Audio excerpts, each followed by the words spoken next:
ಸದ್ಗುರು ಶ್ರೀ ಶುದ್ಧ ಬ್ರಹ್ಮಣೇ ನಮಃ.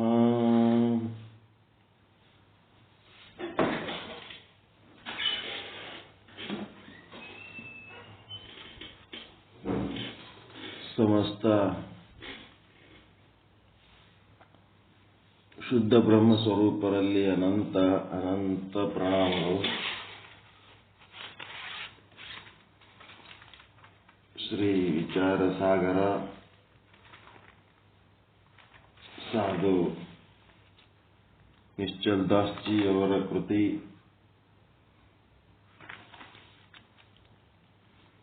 ಉತ್ತಮ ಅಧಿಕಾರಿ ತತ್ವದೃಷ್ಟಿಗೆ ಉಪದೇಶ,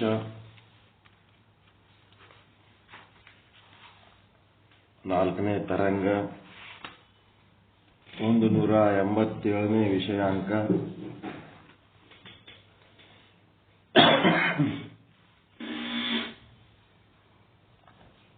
ಏನದ ಈ ವಿಷಯಾಂಕದಲ್ಲಿ ಅಂದ್ರೆ, ಶಿಷ್ಯ ಪ್ರಶ್ನೆ ಮಾಡಿದ್ದ, ಕೂಟಸ್ಥ ಮತ್ತು ಆಭಾಸ ಇಬ್ಬರು ನಮಗೆ ಪ್ರಕಾಶವಾಗ್ತಾರ ಅಂತ ಗೊತ್ತಾಯ್ತು. ಆದ್ರೆ ಅವರು ಕ್ರಮವಾಗಿ ಒಬ್ಬರ ನಂತರ ಇನ್ನೊಬ್ಬರು, ಕೂಟಸ್ಥರ ನಂತರ ಆಭಾಸ ಅಥವಾ ಆಭಾಸದ ನಂತರ ಕೂಟಸ್ಥ, ಈ ರೀತಿ ಏನಾದರೂ ಪ್ರಕಟ ಆಗ್ತಾರೋ, ಏನು ಕ್ರಮ ಇಲ್ಲದೆ ಏಕಕಾಲಕ್ಕೆ ಪ್ರತೀತಿ ಆಗ್ತಾರೋ ಅಂತ ಪ್ರಶ್ನೆ ಮಾಡಿದ್ದ.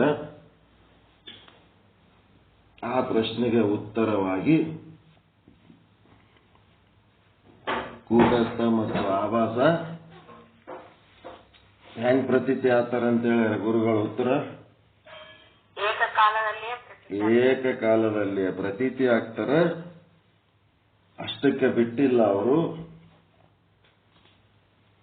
ಆಭಾಸ ಮತ್ತು ಕೂಟಸ್ಥ ಪರಸ್ಪರ ಅರಿವು ಪ್ರತೀತಿಯಾಗಿದ್ದು, ಪ್ರಕಾಶ ಆಗಿದ್ದು, ಅರಿವು ಹೆಂಗಾಗ್ತದೆ ಅನ್ನೋದ್ರ ಬಗ್ಗೆ ವಿಶೇಷವಾಗಿ ಹೇಳ್ತಾ ಇದ್ದಾರೆ. 116ನೇ ದೋಹಾ 4-187-116ನೇ ದೋಹಾ.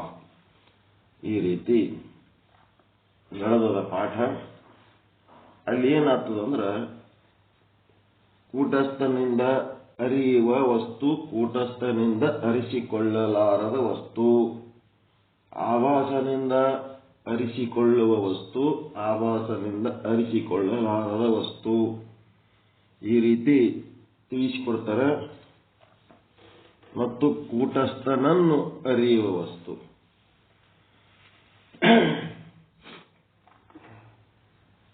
ಏನ್ ಮಾಡ್ಬೇಕೀಗ?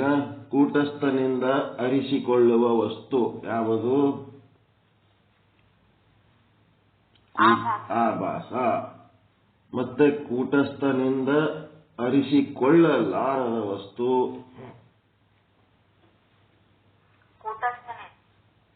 ಕೂಟಸ್ಥನಿಂದ ಅರಿಸಿಕೊಳ್ಳಲಾರದ ವಸ್ತು. ಕೂಟಸ್ಥ ತನ್ನ ಪ್ರಕಾಶದಲ್ಲಿ ತನ್ನನ್ನು ಮತ್ತು ಸರ್ವವನ್ನೂ ಪ್ರಕಾಶಿಸುತ್ತಾನೆ ಅಂತದ. ಅದಕ್ಕೆ ಯಾವುದೂ ಇಲ್ಲ, ಕೂಟಸ್ಥ ಅರಿಲಾರದ ಅಂತದ್ದು ಯಾವುದೂ ಇಲ್ಲ, ಸರ್ವಜ್ಞದ ನಾನು. ಅದಕ್ಕಿದು ಗಟ್ಟಿ ಮಾಡಬೇಕು. ಕೂಟಸ್ಥನಿಂದ ಅರಿಸಿಕೊಳ್ಳುವ ವಸ್ತು ಆಭಾಸ, ಕೂಟಸ್ಥನಿಂದ ಅರಿಸಿಕೊಳ್ಳಲಾರದ ವಸ್ತು ಏನದು? ಯಾವುದೂ ಇಲ್ಲ. ಬರ್ಕೋಬೇಕದು. ನೆಕ್ಸ್ಟ್, ಆಭಾಸನಿಂದ ಅರಿಸಿಕೊಳ್ಳುವ ವಸ್ತು. ಆಭಾಸನಿಂದ ಅರಿಸಿಕೊಳ್ಳುವ ವಸ್ತು ಯಾವುದು? ಜಡವಸ್ತು ಪ್ರಪಂಚ, ಪಂಚಮಹಾಭೂತಗಳು. ಪಂಚಮಹಾಭೂತಗಳಿಂದ ಪಂಚೀಕೃತ ಪಂಚಮಹಾಭೂತ ವಸ್ತು ಪ್ರಪಂಚ. ಮತ್ತೆ ನಮ್ಮದು ಏನದಲ್ಲ ಇದೆಲ್ಲ, ಶರೀರ, ಪ್ರಾಣ, ಇಂದ್ರಿಯ, ಮನ, ಬುದ್ಧಿ, ಚಿತ್ತ, ಅಹಂಕಾರ, ಇವೆಲ್ಲನೂ ಏನದ ಜಡವಸ್ತು. ಒಳಗಿರೋ ಕೂಟಸ್ಥ ಒಂದು ಬಿಟ್ಟರೆ ಉಳಿದದ್ದೆಲ್ಲ ಜಡ. ಈ ಜಡವಸ್ತು ಏನದ ಇದನ್ನೆಲ್ಲ ಅರಿಯುವುದು ಆಭಾಸನಿಂದ ಅರಿಸಿಕೊಳ್ಳುವ ವಸ್ತು. ಇದು ಜಡವಸ್ತು ಪ್ರಪಂಚ. ಮತ್ತ ಆಭಾಸನಿಂದ ಅರಿಸಿಕೊಳ್ಳಲಾರದ ವಸ್ತು. ಆಭಾಸನಿಂದ ಕೂಟಸ್ಥ. ಆಭಾಸನಿಂದ ಅರಿಸಿಕೊಳ್ಳಲಾರದ ವಸ್ತು ಕೂಟಸ್ಥ.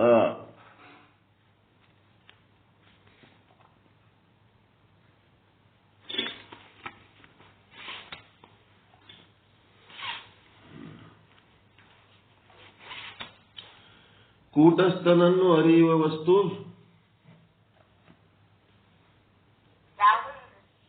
ಕೂಟಸ್ಥನನ್ನು ಅರಿಯುವ ವಸ್ತು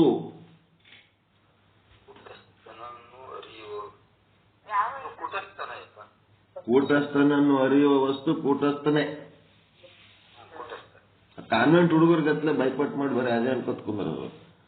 ವಿಚಾರ ಮಾಡೋಣ ಏನ್ ಅನ್ಲಕತ್ತೇನೆ. ಕೂಟಸ್ಥನಿಂದ ಇಂಗ್ಲಿಷ್ ಮೀಡಿಯಂ ಹುಡುಗರು ಮಾಡ್ದಂಗೆ ಮಾಡ್ತಾರೆ. ಕೂಟಸ್ಥನನ್ನು ಅರಿಯುವ ವಸ್ತು ಕೂಟಸ್ಥನನ್ನು ಕೂಟಸ್ಥನೇ ಅರಿಯುತ್ತಾನೆ. ತನ್ನ ಪ್ರಕಾಶದಲ್ಲಿ ತನ್ನನ್ನೂ ಅಂತಂದ್ರೆ ಕೂಟಸ್ಥನನ್ನು ಅರಿಯುವ ವಸ್ತು ಕೂಟಸ್ಥನೇ. ಕೂಟಸ್ಥನಿಂದ ಅರಿಯಲಾರದ ವಸ್ತು ಯಾವುದು ಇಲ್ಲ. ಕೂಟಸ್ಥನಿಂದ ಅರಿಸಿಕೊಳ್ಳುವ ವಸ್ತು ಆಭಾಸ. ಆಭಾಸನಿಂದ ಅರಿಸಿಕೊಳ್ಳುವ ವಸ್ತು ಜಡವಸ್ತು ಪ್ರಪಂಚ. ಆಭಾಸನಿಂದ ಅರಿಸಿಕೊಳ್ಳಲಾರದ ವಸ್ತು ಕೂಟಸ್ಥ. ಕೂಟಸ್ಥನನ್ನು ಅರಿಯುವ ವಸ್ತು ಕೂಟಸ್ಥ.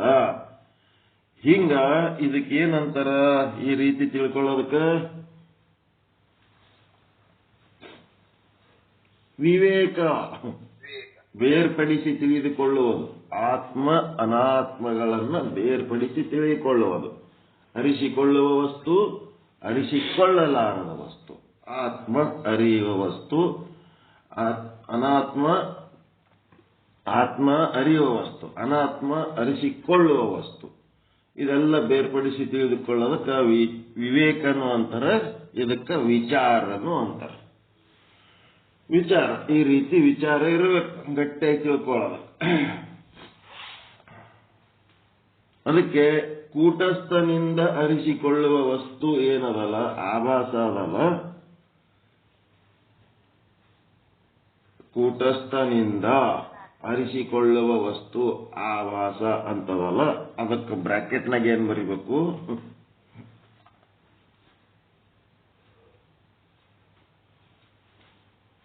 ಆಭಾಸನ ಆಭಾಸ. ಯಾವ ರೀತಿ ಅಂತೀರ ನೋಡು. ಕಣ್ಣಿನ ಕಣ್ಣು, ಕಾಲಿನ ಕಾಲು, ಕಿವಿಯ ಕಿವಿ. ಆತ್ಮ ಹೆಂಗದ? ಕಿವಿಯ ಕಿವಿ. ಅನ್ನಮಯ ಶರೀರದ ಕಿವಿ ಎಲ್ಲರಿಗೂ ಅದಾವ. ಕಿವುಡಗನು ಅದಾವ. ಮತ್ತ ಕಿವಿ ಕೇಳೋರಿಗೂ ಅದಾವ. ಆದ್ರ ಆ ಕಿವಿ ಒಳಗ ಆತ್ಮತತ್ವ ಇದ್ದಾಗ ಮಾತ್ರ ಆ ಕಿವಿ ಕೇಳಿಸ್ತದ. ಕಿವಿಯ ಕಿವಿ. ಹೌದಾ?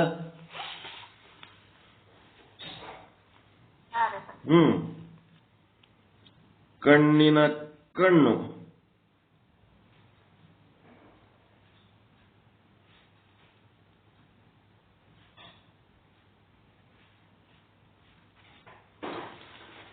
ಒಳಗ ಅದರ ಆತ್ಮ ಇದ್ದಂಗ ಆಭಾಸನ ಆಭಾಸ. ಆಭಾಸನೊಳಗಿನ ಆಭಾಸನಾಗಿ ಕೂಟಸ್ಥ ಇದ್ದು ಕೂಟಸ್ಥನಿಂದ ಅರಿಸಿಕೊಳ್ಳುವ ವಸ್ತು. ಆಭಾಸನ ಆಭಾಸ ಅನ್ಬೇಕದಕ್ಕೆ ಆತ್ಮಕ್ಕೆ. ಬರೇ ಆಭಾಸ ತಂದ ತಾನು ಅರಿಯಂಗಿಲ್ಲ. ಅದು ಕೂಟಸ್ಥ ಇದ್ರೆ ಅದು ತಾನು ಅರಿತದ. ಕೂಟಸ್ಥನ ಪ್ರಜ್ಞೆ ಬೆಳೆಸಿಕೊಳ್ಳದೆ ಅಹಂ ಬ್ರಹ್ಮಾಸ್ಮಿ. ನೆಕ್ಸ್ಟ್, ಕೂಟಸ್ಥನಿಂದ ಅರಿಸಿಕೊಳ್ಳಲಾರದ ವಸ್ತು. ಕೂಟಸ್ಥನಿಂದ ಅರಿಸಿಕೊಳ್ಳಲಾರದ ವಸ್ತು ಅದಕ್ಕೇನಂತಾರ? ಯಾವುದು? ಕೂಟಸ್ಥನಿಂದ ಅರಿಸಿಕೊಳ್ಳಾರದು ಯಾವುದು? ಯಾವುದು ಇಲ್ಲ ಅಂದದ್ದು. ಯಾವುದು ಇಲ್ಲ ಅಂದದಕ್ಕೆ ಏನಂತಾರ? ಸರ್ವಜ್ಞ. ಕೂಟಸ್ಥನಿಂದ ಕೂಟಸ್ಥನು ಮತ್ತು ಸರ್ವ ಪ್ರಪಂಚ ಎಲ್ಲನೂ ತಿಳಿತದೆ. ಹಿಂಗಾಗಿ ಯಾವುದು ಅವನಿಗೆ ತಿಳಿಲಾರದೆ ಯಾವುದು ಇಲ್ಲ, ಅದಕ್ಕೆ ಅವನಿಗೆ ಸರ್ವಜ್ಞ ಅಂತ. ಮುಂದೆ ಆಭಾಸನಿಂದ ಅರಿಸಿಕೊಳ್ಳುವ ವಸ್ತು, ಜಡವಸ್ತು ಪ್ರಪಂಚವನ್ನು ಮಾತ್ರ ಅರಿತನ, ಚೇತನವನ್ನು ಅರಿಯಲಾರದವನು ಯಾವನು?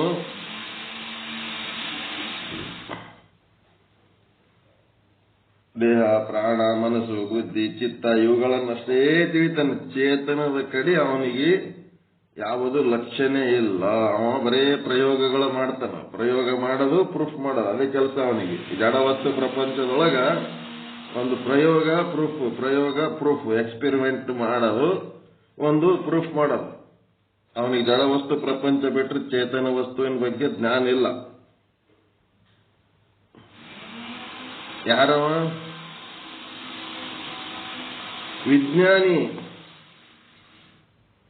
ವಿಜ್ಞಾನಿ ಸೈಂಟಿಸ್ಟ್. ಅವ ಎಂದರೆ ಚೇತನದ ಬಗ್ಗೆ ಮಾತಾಡೇನೇನು?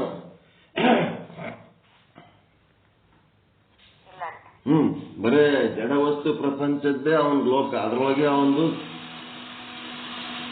ಅವನ ವಿಜ್ಞಾನಕ್ಕೆ ಒಯ್ದ ಆಧ್ಯಾತ್ಮ ಮಿಕ್ಸ್ ಮಾಡಿ ಹೇಳಕ್ ಹೋಗ್ತಾರ. ಅದು ಮೂರ್ಖರ ಕೆಲಸ. ಅದು ಆಧ್ಯಾತ್ಮವೇ ವಿಜ್ಞಾನಕ್ಕೆ ಒಯ್ದು ಹಚ್ಚಲಕ್ಕ ಏನು ಯೋಗ್ಯತೆ ಅವ? ಅದಕ್ಕೆ ಜಡವಸ್ತು ಪ್ರಪಂಚ ವಿನಾಶಿಯಾಗ್ಯದ, ನಿರಂತರವಾಗಿ ಚಲನಶೀಲ ಆದ, ಮತ್ತೇನದು? ಪರಿವರ್ತನಾಶೀಲ ಅದ. ಅವಿದ್ಯೆಯ ಪರಿಣಾಮ, ಮಾಯೆಯ ಪರಿಣಾಮ, ಅದು ಪರಿಣಾಮಶೀಲ ಅದ. ಈ ಆತ್ಮ ಏನದ? ಅಚಲ ಅದ, ನಿರ್ವಿಕಾರಿ ಅದ, ವಿವರ್ತ ಅದ. ತನ್ನೊಳಗೆ ಯಾವ ವ್ಯತ್ಯಾಸ ಆಗ್ಲಾರ್ದೆ ವ್ಯತ್ಯಾಸ ಆಗುವ ಎಲ್ಲ ವಸ್ತುಗಳಿಗೆ ಅದು ಆಧಾರ. ಇದಕ್ಕೆ ಸಂಬಂಧನೇ ಇಲ್ಲ. ಇದನ್ನ ಒಯ್ದು ಅದ್ರ ಬಾಗ್ಲಾಗಿಟ್ಟು ವಿಜ್ಞಾನ ಬಹಳ ಫೇಮಸ್ ಅದ. ಆ ವಿಜ್ಞಾನಕ್ಕೆ ಒಯ್ದು ಅದ್ರ ಬಾಗ್ಲಾಗಿದ ಆಧ್ಯಾತ್ಮ ಇಟ್ಟು ಅದಕ್ಕೆ ಪ್ರಯೋಗ ಮಾಡಬೇಕು. ಇದು ಹೊರಗೆ ಮಾಡೋ ಪ್ರಯೋಗ ಅಲ್ಲದ, ಇದು ಒಳಗೆ ಮಾಡ್ಕೊಳ್ಳೋ ಪ್ರಯೋಗ ಅಲ್ಲ. ಇನ್ನ ಈಗ ಗೌರಮ್ಮ ತಾಯಿ ಹೇಳಿದ್ರಲ್ಲ, ಒಳಗೆ ಮಾಡ್ಕೊಳ್ಳೋ ಪ್ರಯೋಗ ಇದು. ಗುರುಗಳು ಹೇಳಿದ ಮಾತುಗಳನ್ನ ನೆನಪು ಮಾಡ್ಕೊಂಡಾಗ, ದುಃಖ ಆದಾಗ ನಾ ಆನಂದ ಸ್ವರೂಪ ಅದೀನಿ ಅಂತ ಹೇಳಕ್ಕೆ ಆನಂದ ಮಾಡ್ಕೊಳ್ಳೋದು ಪ್ರಯೋಗ ಅಲ್ಲ. ಏನದು ಪ್ರಯೋಗ ಮಾಡ್ತಾ ಮಾಡ್ತಾ ಮಾಡ್ತಾ ಮಾಡ್ತಾ ಅದೇ ಗಟ್ಟಿ ಆಯ್ತಂದ್ರೆ ಅದೇ ಮೋಕ್ಷ. ಮತ್ತೇನದು? ಇದು ಹೊರಗೆ ಪ್ರಯೋಗ ಮಾಡೋದು ಏನು? ಪ್ರಧಾನದೊಳಗೆ ನೀರ, ಬಣ್ಣ, ಮಣ್ಣ ತಗೊಂಡ್ಕೆ ಮಿಕ್ಸ್ ಮಾಡಿ ಅದರಿಂದ ಇದು ಆಗ್ತದ, ಇದರಿಂದ ಅದು ಆಗ್ತದ. ಇದಕ್ಕೆ ಸಂಬಂಧ ಇಲ್ಲ. ಅದಕ್ಕೆ ಜಡವಸ್ತು ಪ್ರಪಂಚವನ್ನು ಮಾತ್ರ ತಿಳಿದು ಚೇತನವನ್ನ ತಿಳಿಲಾರದವನಿಗೆ ವಿಜ್ಞಾನಿ ಅಂತಾರ. ಅವನು ಎದರ ಬಗ್ಗೆ? ಚೇತನದ ಬಗ್ಗೆ ಜ್ಞಾನ ಇರ್ಲಾರ್ದವರಿಗೆ ನಮ್ಮ ಆಧ್ಯಾತ್ಮದಾಗ ಅಜ್ಞಾನಿನೇ ಅಂತೀವಿ ನಾವು. ಹೌದಾ ಇಲ್ಲ? ಆತ್ಮ ಪರಮಾತ್ಮರ ಬಗ್ಗೆ ಜ್ಞಾನ ಇಲ್ಲ, ಮತ್ತ ಆತ್ಮ ಪರಮಾತ್ಮ ಒಂದೇ ಅನ್ನೋದನ್ನು ತಿಳುವಳಿಕೆ ಇಲ್ಲ. ಇದು ಯಾರಿಗಿಲ್ಲ? ಅವರೆಲ್ಲ ಅಜ್ಞಾನಿಗಳು. ವಿಜ್ಞಾನಿ ಎಷ್ಟೇ ದೊಡ್ಡ ಬ್ರಹ್ಮಜ್ಞಾನಿ ಇದ್ರೂ ಸಹಿತ, ಎಷ್ಟು ದೊಡ್ಡ ಜ್ಞಾನಿ ಆದರೂ ವಿಜ್ಞಾನಿ, ಬ್ರಹ್ಮ ಅಂದ್ರೆ ದೊಡ್ಡವ ಆದರೂ ಸಹಿತ ಅವನು ಅಜ್ಞಾನಿನೇ. ಯಾಕಂದ್ರೆ ಅವನು ಜಡವಸ್ತು ಪ್ರಪಂಚದಲ್ಲಿ ಮಾತ್ರ ತನ್ನ ಪ್ರಯೋಗಗಳನ್ನು ಮಾಡುವವನು. ಆಧ್ಯಾತ್ಮ ಚಿಂತನದಲ್ಲಿ ಇರ್ಲಾರ್ದವರೆಲ್ಲ ಅಜ್ಞಾನಿಗಳೇ. ಅವ್ರು ಬೆಕ್ಕದ ಸಾಧನೆ ಮಾಡಿರ್ಲಿ ಈ ಜಗತ್ತಿನೊಳಗೆ, ಅವರೆಲ್ಲರೂ ಅಜ್ಞಾನಿಗಳೇ. ಆತ್ಮದ ಬಗ್ಗೆ ಗೊತ್ತಿಲ್ಲ, ಬರೀ ಕಣ್ಣಿನ ಬಗ್ಗೆ ಗೊತ್ತದ. ಕಣ್ಣಿನ ಬಗ್ಗೆ ಗೊತ್ತಿಲ್ಲ ಅವನಿಗೆ. ಕಾಲಿನ ಬಗ್ಗೆ ಗೊತ್ತದ, ಕಾಲಿನ ಬಗ್ಗೆ ಗೊತ್ತಿಲ್ಲ. ಮೂಗಿನ ಬಗ್ಗೆ ಗೊತ್ತದ, ಮೂಗಿನ ಬಗ್ಗೆ ಗೊತ್ತಿಲ್ಲ. ಹಿಂಗಾಗಿ ವಿಜ್ಞಾನಿ ಏನಂತಾರಲ್ಲ, ಅದೇನು ದೊಡ್ಡದು ಅಲ್ಲ. ಏನೆಲ್ಲ ತಿಳಿದಿರ್ಬೋದು, ಏನೆಲ್ಲ ಮಾಡಿರ್ಬೋದು.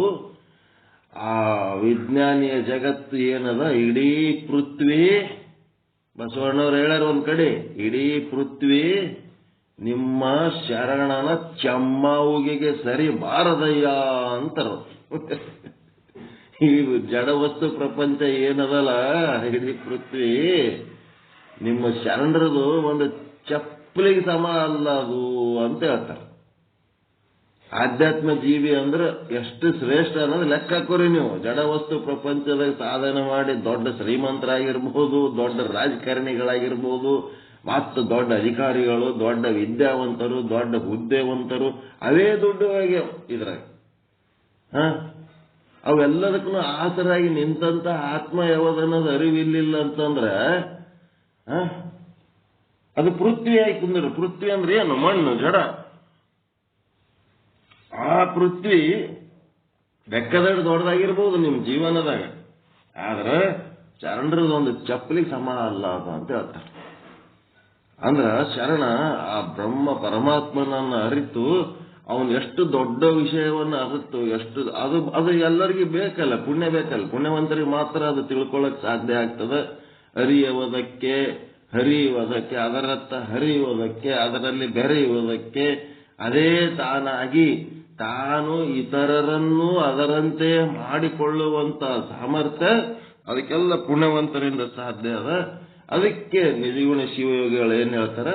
ಪುಣ್ಯವನ್ನೇ ಮಾಡು, ಪುಣ್ಯವನ್ನೇ ಮಾಡು. ನಿನಗೆ ದೊಡ್ಡ ಜ್ಞಾನ, ದೊಡ್ಡ ವಿದ್ಯೆ, ದೊಡ್ಡ ಬುದ್ಧಿ ಏನೆಲ್ಲ ಬರ್ಬೇಕಾದ್ರೆ ನೀ ಮೊದಲು ಪುಣ್ಯ ಮಾಡಪ್ಪ.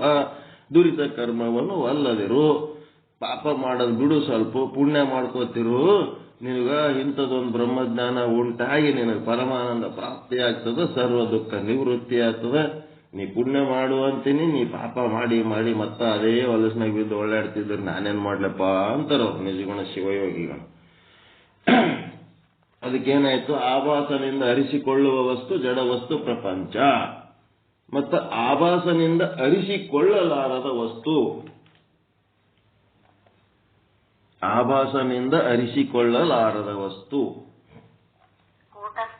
ಕೂಟಸ್ಥ. ಕೂಟಸ್ಥನನ್ನ ಅರಿಲಾರ್ದಕ್ಕ ಏನಂತಾರ? ಅಜ್ಞಾನಿ ಅಂತಾರ. ಅಜ್ಞಾನಿ ಅಂದ್ರೆ ಆಭಾಸನಿಂದ ಅರಿಸಿಕೊಳ್ಳಲಾರದ ವಸ್ತು ಕೂಟಸ್ಥ ಏನದಲ್ಲ, ಇದು ತಿಳ್ಕೊಳ್ಳಾರ್ದ ಯಾವದನ ಅವನು ಅಜ್ಞಾನಿ. ಮತ್ತ ಕೂಟಸ್ಥನನ್ನು ಅರಿಯುವ ವಸ್ತು, ಕೂಟಸ್ಥನನ್ನು ಅರಿಯುವ ವಸ್ತು ಕೂಟಸ್ಥನೇ ಅದನ್ನಲ್ಲ. ಆ ಕೂಟಸ್ಥನೇ ಇದ್ದದ್ದಕ್ಕೆ ಏನಂತಾರ ಅಂದ್ರ ಸ್ವಯಂ ಪ್ರಕಾಶ, ಸ್ವತಂತ್ರ, ಸ್ವಯಂ ಪ್ರಕಾಶ ಅಂತ.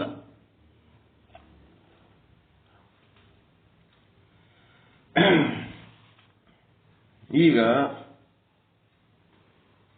ಆಭಾಸನ ಆಭಾಸ, ಕಣ್ಣಿನ ಕಣ್ಣು, ಕಿವಿಯ ಕಿವಿ, ಕಾಲಿನ ಕಾಲು, ಎಲ್ಲ ಇಂದ್ರಿಯಗಳ ಒಳಗ ಅವನು ಇಂದ್ರಿಯ ಆಗಿ ನಿಂತನಂತ ಇದು ಏನಂತ ಗೊತ್ತಾಯ್ತು. ಸರ್ವಜ್ಞ ಅಂದ್ರೆ ಏನಂತ ಗೊತ್ತಾಯ್ತು, ವಿಜ್ಞಾನಿ ಅಂದ್ರೆ ಏನಂತ ಗೊತ್ತಾಯ್ತು, ಅಜ್ಞಾನಿ ಅಂದ್ರೆ ಏನಂತ ಗೊತ್ತಾಯ್ತು, ಸ್ವಯಂ ಪ್ರಕಾಶ ಅಂದ್ರೆ ಏನಂತ ಗೊತ್ತಾಯ್ತು.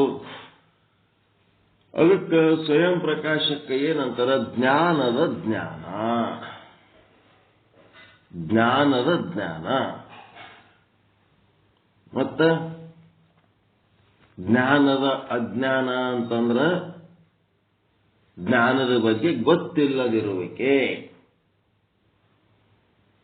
ಮತ್ತ ಅಜ್ಞಾನದ ಜ್ಞಾನ, ಅಜ್ಞಾನದ ಜ್ಞಾನ ಅಂದ್ರೇನು? ಜ್ಞಾನದ ಜ್ಞಾನ ಅಂದ್ರೆ ಗೊತ್ತಾಯ್ತಾ? ಕೂಟಸ್ಥನಿಂದ ಕೂಟಸ್ಥನನ್ನು ಅರಿಯುವುದು ಜ್ಞಾನದ ಜ್ಞಾನ. ಜ್ಞಾನದ ಅಜ್ಞಾನ ಅಂದ್ರೆ ಕೂಟಸ್ಥ ಅಂತ ಒಂದು ಆದ ಅನ್ನೋದು ಗೊತ್ತಿಲ್ಲದೆ ಇರುವುದೇ ಜ್ಞಾನದ ಅಜ್ಞಾನ. ತಿಳಿಲಕತ್ತದ? ಜ್ಞಾನದ ಜ್ಞಾನ, ಜ್ಞಾನದ ಅಜ್ಞಾನ ತಿಳಿತು?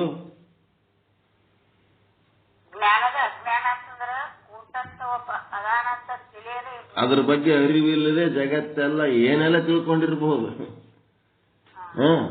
ಏನೆಲ್ಲ ತಿಳ್ಕೊಂಡಿರ್ಬೋದು. ಬೇಕಾದ ದೊಡ್ಡ ಪೋಸ್ಟ್, ವಿದ್ಯೆ, ಹುದ್ದೆ, ಏನೆಲ್ಲ ದೊಡ್ಡ ನಂಬರ್ 1 ಇರ್ಬೋದು. ಅದರ ಜ್ಞಾನದ ಅಜ್ಞಾನ ಇತ್ತಂತಂದ್ರೆ ಅವನ್ ತಗೊಂಡು ಏನ್ ಮಾಡ್ಬೇಕು? ಆತ್ಮ ಗೊತ್ತಿಲ್ಲ, ಪರಮಾತ್ಮ ಗೊತ್ತಿಲ್ಲ, ಅವರಿಬ್ಬರು ಸಂಬಂಧ ಏನಂತ ಗೊತ್ತಿಲ್ಲ.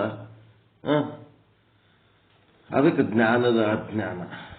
ಈಗ ಅಜ್ಞಾನದ ಅಜ್ಞಾನ ಅಂತಂದ್ರೇನು?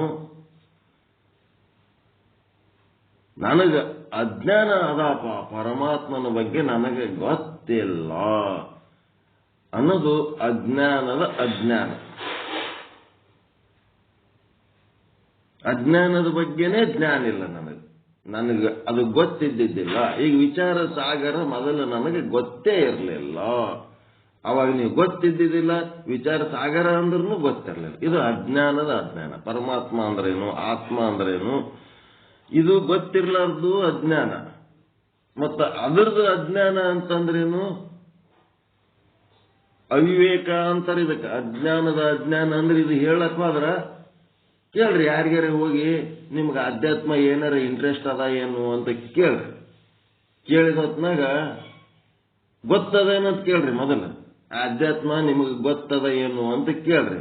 ಕೇಳಿದಾಗ ಇಲ್ರಿ ಗೊತ್ತಿಲ್ಲ ಅಂತಂದ್ರ, ಮತ್ತ ವಿಚಾರ ಏನ್ರಿ ತಿಳ್ಕೊಬೇಕಂತೀರೇನು ಅಂತಂದ್ರ, ಇಲ್ಲರಿ ಬ್ಯಾಡ್ರಿ, ನಮಗೆ ಟೈಮ್ ಇಲ್ಲ, ಪುರ್ಸತಿ ಇಲ್ಲ, ನಮಗೆ ಟೈಮ್ ಇಲ್ಲ, ದೊಡ್ಡ ಘನಕಾರ್ಯ ಮಾಡ್ಲಕತ್ತೀವಿ ಜಗತ್ತಿನಾಗ, ಟೈಮ್ ಇಲ್ರಿ, ಬ್ಯಾಡ್ರಿ ನಮಗ. ಆತ್ಮ ಪರಮಾತ್ಮರ ಬಗ್ಗೆ ಗೊತ್ತ, ಇನ್ನೊಂದಿಷ್ಟು ಮಂದಿ ಅದಾರ ಆತ್ಮದ ಬಗ್ಗೆ ಗೊತ್ತದ, ಪರಮಾತ್ಮನ ಬಗ್ಗೆ ಗೊತ್ತದ.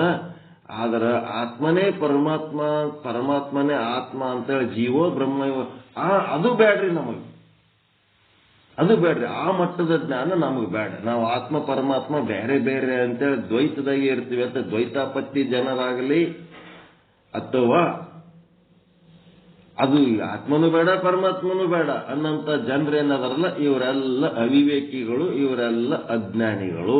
ಅಜ್ಞಾನದ ಅಜ್ಞಾನ. ಮತ್ತೀಗೇನದಪ್ಪ ಅಂತಂದ್ರೆ ಅಜ್ಞಾನದ ಜ್ಞಾನ. ಇದೇನಿದು ಅಜ್ಞಾನದ ಜ್ಞಾನ ಅಂತಂದ್ರೇನು? ನಿಶ್ಚಲದಾಸರು ಅನುಭವಿಸಿ ತಮ್ಮ ಅನುಭವ ವಿಚಾರ ಸಾಗರದಾಗ ಬರೆದರು.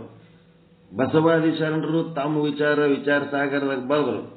ರೇಣುಕಾದಿ ಪಂಚಾಚಾರ್ಯರು ತಮ್ಮ ವಿಚಾರವನ್ನ ಸಿದ್ಧಾಂತ ಶಿಖಾಮಣಿ ಬರೆದ್ರು. ಎಲ್ಲರೂ ತಮ್ಮ ತಮ್ಮ ಸತ್ಯದ ಅನುಭವಗಳನ್ನ ಜಗತ್ತಿಗೆ ಅನುಕೂಲ ಆಗಲಿ ಅಂತೇಳಕ್ಕೆ ದರ್ಶನ ಮಾಡಿಕೊಂಡು, ವಿಧಾನ ದರ್ಶನ ಮಾಡ್ಕೊಂಡಾಗ ನಮ್ಮ ಸ್ಥಿತಿಗತಿ ಹೆಂಗಿರ್ತದ, ಆತ್ಮ ಸಾಕ್ಷಾತ್ಕಾರ ಅಂದ್ರೆ ಏನು ಅಂತೇಳಿ ಎಲ್ಲ ತಮ್ಮ ಅನುಭವಗಳನ್ನು ಬರೆದಿಟ್ಟು ಹೋದರು. ಅದನ್ನ ನಾವು ಅರಿವಿನಿಂದ ಅರಿಲಕತ್ತೀವೋ ಏನು ಆಭಾಸದಿಂದ ಅರಿಲಕತ್ತೀವೋ? ಅದನ್ನ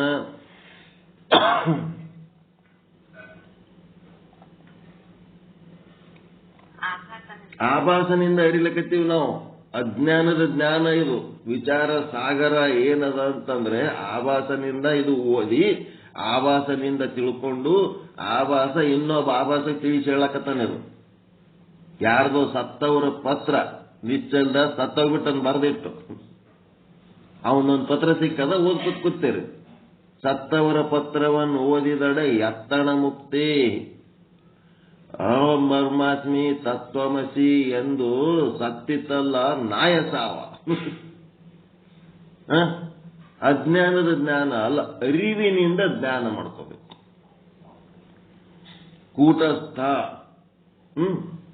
ಕೂಟಸ್ಥನಿಂದ ಕೂಟಸ್ಥನನ್ನ ಅರಿತಾಗ ಏನಾಗ್ತದ? ಆನಂದ ಆಗ್ತದ, ಮೋಕ್ಷ ಆಗ್ತದ. ನಾವೇನ್ ಮಾಡ್ಲಕತ್ತೀವಿ? ಆಭಾಸ. ಮತ್ತೇನಪ್ಪ? ನಡೆ ನುಡಿ ಒಂದಾಗಿರಬೇಕು. ನಡೆ ನುಡಿ ಒಂದಾಗಿರ್ಬೇಕಂತ ಬಸವಾದಿ ಶರಣರು ಹೇಳ್ಯಾರತ್ತ. ವೇದಿಕೆ ಮೇಲೆ ನಡೆ ನುಡಿ ಏನಿರ್ಬೇಕು? ಒಂದಾಗಿರ್ಬೇಕನ್ನ ಸಹಿತ ಮಾತಿನಾಗೆ ಇರೋದಲ್ಲದು. ಅದಕ್ಕೇನಂತಾರ? ಅಜ್ಞಾನದ ಜ್ಞಾನ ಅಂತವು. ಧರ್ಮ ಆಚರಣೆಯಲ್ಲಿರ್ಬೇಕು, ಅದನ್ನು ಮಾತಿನಾಗೆ, ಬರೀ ಮಾತಿನಾಗೆ, ವಿಚಾರದಾಗೂ ಇಲ್ಲ, ಆಚಾರದಾಗೂ ಇಲ್ಲ, ಬರೀ ಮಾತಿನಾಗ, ಒಣ ಮಾತಿನ. ಅದಕ್ಕೆ ನಿನ್ನೆ ವಚನ ಏನಿತ್ತು? ಬಯಲಾಟ, ರಂಜಕರು, ನಾಟಕದವ್ರಂತ, ಪಾತ್ರದವ್ರಂತ.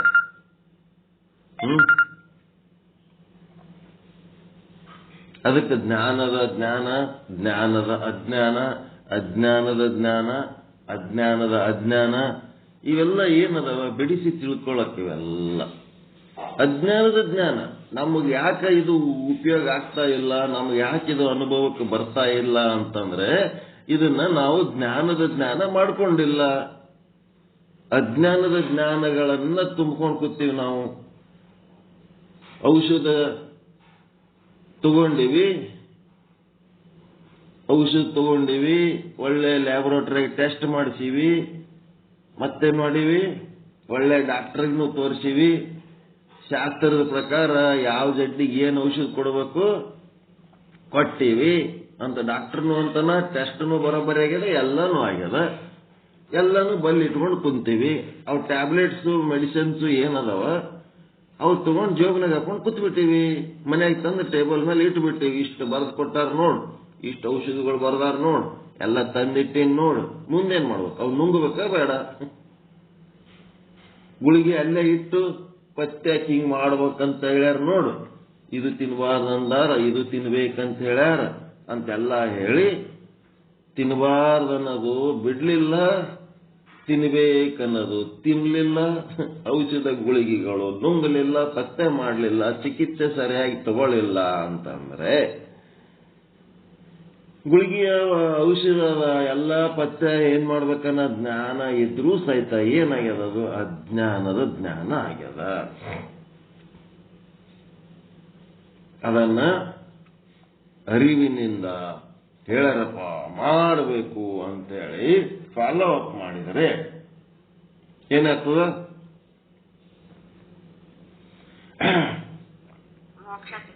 ಮೋಕ್ಷ, ಪರಮಾನಂದ ಪ್ರಾಪ್ತಿ, ಸರ್ವ ದುಃಖ ನಿವೃತ್ತಿ.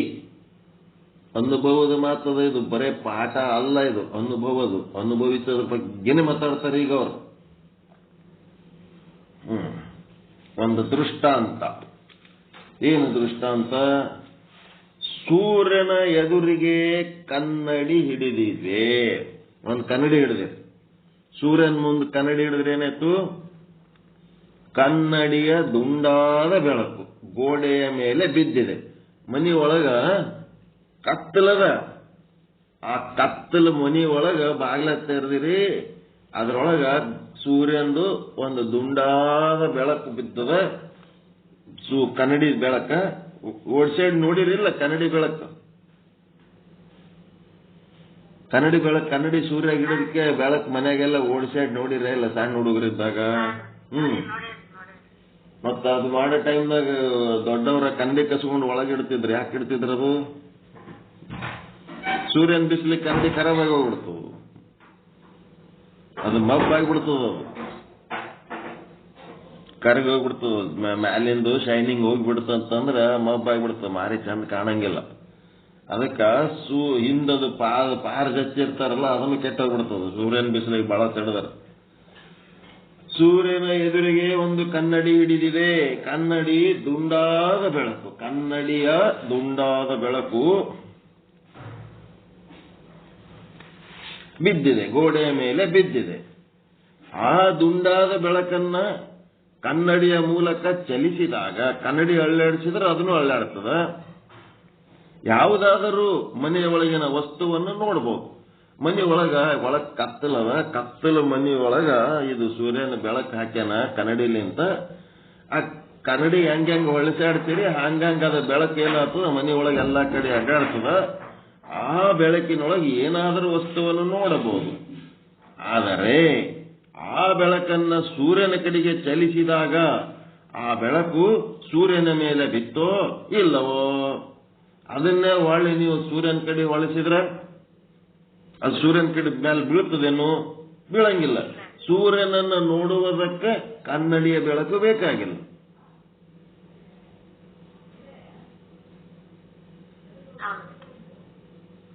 ಹೌದಲ್ರಿ?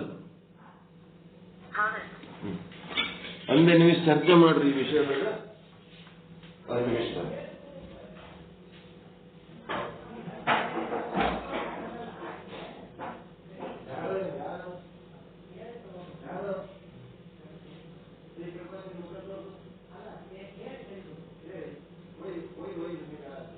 ಕತ್ತಲೆ ಮನೆಯೊಳಗ ಒಂದು ಕನ್ನಡಿಯನ್ನು ಸೂರ್ಯ ನಿಂದ್ರೆ ಅದ್ರ ಬೆಳಕು ಕತ್ತಲೆ ಮನೆಯ ಗೋಡೆ ಮೇಲೆ ಬೀಳ್ತೈತಿ. ಆದ್ರೆ ಆ ಕತ್ತಲೆ ಇಲ್ಲಿ ಬಿದ್ದ ಬೆಳಕಿಂದ ಮನೆಯಲ್ಲಿರುವ ವಸ್ತುಗಳನ್ನೆಲ್ಲ ನಾವು ನೋಡ್ಬೋದು. ಆದ್ರ ಕನ್ನಡಿಯ ಬೆಳಕ ನಾವು ಸೂರ್ಯನ ಕಡೆಗೆ ನಾವು ಅಂತಂದ್ರ ಅಲ್ಲಿ ಸೂರ್ಯ ನೋಡಕ್ ಅದು ಬೇಕಾಗುದಿಲ್ಲ, ಅಲ್ಲಿ ಉಪಯೋಗ ಆಗುದಿಲ್ಲ. ಸೂರ್ಯ ನೋಡ್ಬೇಕಾದ್ರೆ ಏನ್ ಬೇಕ್ರಿ? ಸೂರ್ಯನ ಬೆಳಕನ ಬೇಕ್ರಿ. ಸೂರ್ಯ ಗಾಳಿ ಪ್ರಕಾಶ ಸೂರ್ಯನ್ ನೋಡ್ಬೇಕಾದ್ರೆ ಸೂರ್ಯ ಆಗಿ ನೋಡ್ಬೇಕ್ರಿ. ಸೂರ್ಯನ ಬೆಳಕಿನಲ್ಲೇ ಸೂರ್ಯನ್ ನೋಡ್ಬೇಕ್ರಿ. ನೋಡ್ಬೇಕಾಕತ್ರಿ. ಸೂರ್ಯನ ಬೆಳಕಿನಲ್ಲೇನೆ ಸೂರ್ಯನ್ ನೋಡ್ಬೇಕು ಹೊರತು ನಾವು ಬೇರೆ ಬೆಳಕಿನ ಅವಶ್ಯಕತೆ ಇರುವುದು. ಅವಾಗ ಸೂರ್ಯ ಇದ್ದಾವ್ ಸೂರ್ಯ ನಾವು ಸೂರ್ಯನ ಆಗಿರ್ತದೆ. ಸೂರ್ಯನ್ ನೋಡ್ಬೇಕಾದ್ರೆ ಸೂರ್ಯ ಆಗಿ ನೋಡ್ಬೇಕ್ರಿ. ಏನ್ರಿ ಅಪ್ಪ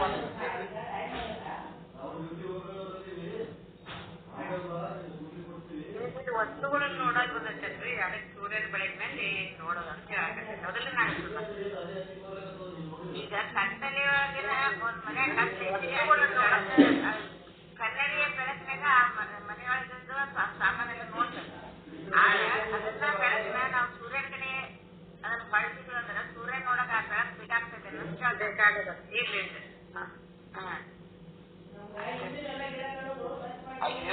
ಮತ್ತ ಸೂರ್ಯ ನೋಡ್ಬೇಕಾದ್ರ ಅದಕ್ಕೆ ಬೇರೆ ಬೆಳಕಿನ ಅವಶ್ಯಕತೆ ಇಲ್ರಿ. ಸೂರ್ಯ ನೋಡ್ಬೇಕ್ರಿ. ಅದನ್ನ ಸೂರ್ಯ ನೋಡ್ಬೇಕಾದ್ರೆ ಸೂರ್ಯ ಆಗಿ ನೋಡ್ಬೇಕಂತ ಸೂರ್ಯ ಕಾಣ್ತಾನೆ. ಆತ್ಮನ ಅರಿಬೇಕಾದ್ರೆ ನಾವು ಆತ್ಮನೇ ಆಗಿ ಅರಿಬೇಕು.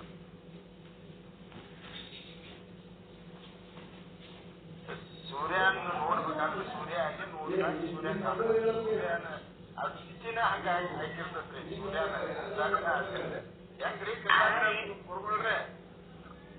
ಸೂರ್ಯ ನೋಡ್ಬೇಕಾದ್ರೆ ಸೂರ್ಯನ ಕಣ್ಣ ಬೇಕು. ಏನ್ ಬೇಕ್ರಿ? ಬೇಕ್ರಿ ಕಣ್ಣ ಬೇಕು. ಕಣ್ಣಿನ ನೋಡಿದ್ರೆ ಕಣ್ಣಿನ ಒಳಗೆ ಒಂದು ಕಣ್ಣು ಐತ್ರಿ. ಆ ಕಣ್ಣನೇ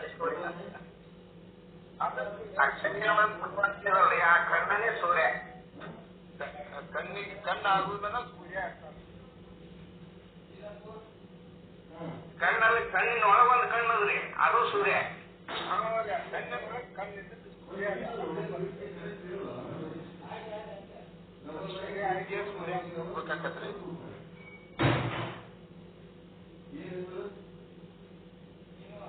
ಏನ್ರಿ ಅಪ್ಪರು ಕೂಡ ಡಿಸ್ಕಸ್ ಮಾಡ್ರಿ ಇದನ್ನ ಹಿಂಗಾದ್ರೆ ಗುರುಗಳು.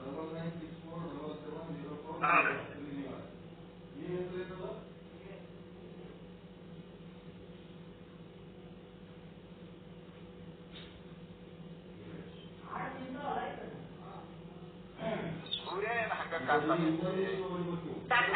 ಕತ್ತಲೆ ಒಳಗಿನ ಮನೆಯೊಳಗಿನ ಅದು ಬಿಡ್ತೀರಿ, ಅದು ನಿತ್ಯತ್ರಿ. ಅದು ಆವಾಸನ ಲೆಕ್ಕ ಅದ ಪ್ರತಿಬಿಂಬ. ಆವಾಸನ ಪ್ರತಿಬಿಂಬ ನಾನು ಆ ಪ್ರತಿಬಿಂಬನ ಲೆಕ್ಕ ಅದ ನಿತ್ಯದ. ಇಲ್ಲಿ ಸೂರ್ಯ ಬಿಂಬ, ಸೂರ್ಯ ಆಕ್ಚುಲಿ ಬಿಂಬ ಸ್ವರೂಪ. ಬಿಂಬದ ಬಿಂಬ ಆಗಿ ನೋಡಿದಾಗ ಸೂರ್ಯ ಕಾಣ್ತಾನ್ರಿ. ಸೂರ್ಯ ಆಗಿ ನೋಡ್ಬೇಕ್ರಿ. ಕಣ್ಣಿನ ಒಳಗೆ ಕಣ್ಣು ಇದ್ದಾಗನ ಕಣ್ಣಿದ್ದಾಗನ ಸೂರ್ಯ ಕಾಣಕತ್ತಾನ. ಹೌದ್ರಿ, ಅದು ಮುಖ್ಯ ಅದ್ರಿ. ಅಪ್ಪರ ಕೂಡ ಪ್ರಶ್ನೆ ಹಾಕ್ಯಾರ. ಈಗ ಕುರುಡುಗನ ಕಣ್ಣಿರ್ತಾರ, ನಮಗೂ ಕಣ್ಣಿರ್ತಾವ. ಕುರುಡು ಕಣ್ಣಿದ್ರು ಕಣ್ಣು ಕಾಣೋದಿಲ್ಲ. ನಮ್ಗ್ ಕಣ್ಣದಾವ, ಕಣ್ಣು ಕಾಣ್ತಾವ. ಕಣ್ಣದಾವ ಯಾಕೆ ಕಾಣ್ತಾವ? ನಮ್ಗೆ ಕಣ್ಣಿನೊಳಗೆ ಕಣ್ಣು ಐತಿ, ಅದಕ್ಕೆ ನಾವು ಕಣ್ಣು ಕಾಣಿಸ್ತಾವ. ಆವಾಗ ಕುರುಡಿಗೇನದ ಕಣ್ಣಿನೊಳಗೆ ಕಣ್ಣ ಇದ್ರೂ ಆ ಶಕ್ತಿ ಇಲ್ಲ.